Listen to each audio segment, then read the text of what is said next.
Hey, I just wanted to say thank you for clicking on today's video, and I just wanted to say thank you for your time, and I hope you enjoy.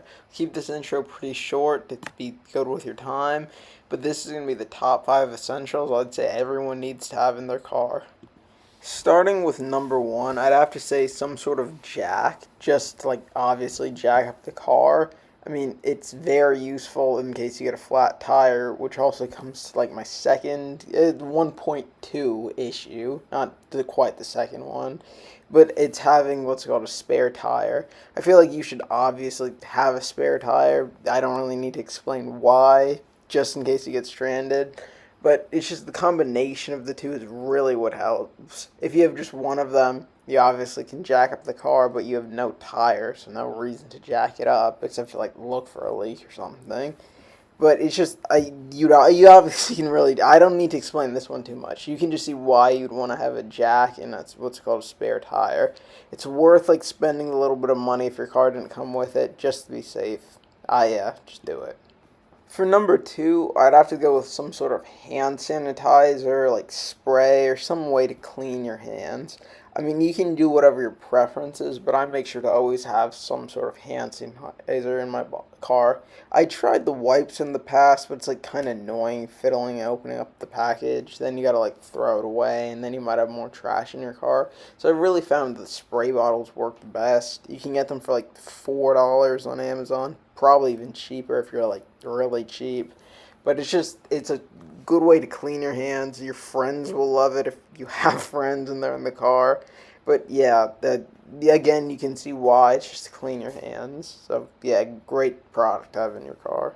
Number three, I mean, you could kind of consider this one like 1 or 2.5, but I'm making it a separate category.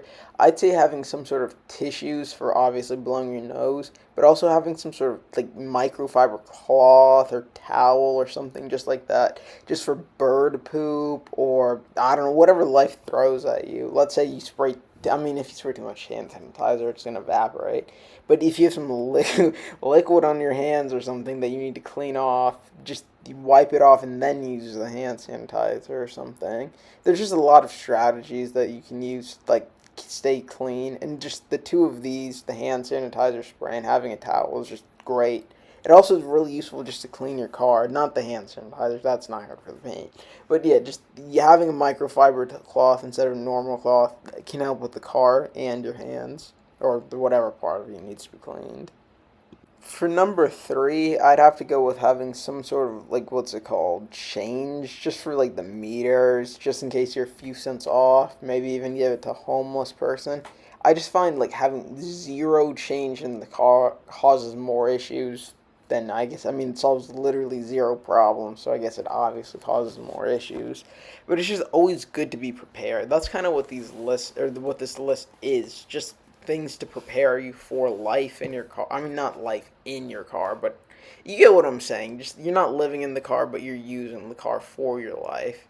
But it's just like you just for the meters, it's so useful, especially if you don't want to like pull out your phone. I know some meters have like the Park Mobile app, and it's like the 20-minute limit or something like that. So you're just tossing in 10 cents, a quarter, or something like that. Always is just so helpful, and I always try and keep I don't know maybe a dollar or two in coins in my car. It's just very clutch and very useful, so I'd recommend it. Now for the final thing on this list, I'd have to say all-weather floor mats. I know it's not like a little thing you keep in your car like the other ones, but it's just not having to like use a vacuum is just such a relief. It's just so much easier to be able to use a hose or just whenever you clean your car, they actually get cleaned. I mean, it's if you get it professionally detailed, they can obviously get the cloth mats like back to factory spec and looking real nice. But it's just if you're trying to do it yourself, it's way harder to do it on the cloth mats than all weather mats. Also, it's just they get way less dirty. If you have like some I don't know gunk on your shoes from walking, you can just wipe it off compared to like having to like use like a bunch of other cleaning materials. So I'd really just recommend spending the money to get the all-weather floor mats. I wish they came with the car from the factory, but they don't on most cars. So they are a bit pricey, but I'd say it's worth it. If you don't say it's worth it, don't get them. But you made it this far, so I hope you liked a few of my ideas. And that's going to be the end of this list. Like I always say, and I've said it in the intro before, if you actually look, you don't remember if I said it in this intro, but I'm not recording so this. I'm just going to keep it this in. But if you like the video, please leave a like. It helps me more than you'd know. And if you really, really like the video, please subscribe. I'd be happy with the subscription. But it's just, if you also disliked the video, just let me know what you disliked about it and how I can improve on it in the future. And it's just, if you don't like the content, I guess don't watch it. But it's just, I hope you enjoyed it. And it's just, if there's something you didn't like, please let me know and I'll try my best to improve it for the future. Thank you for getting this far, and peace.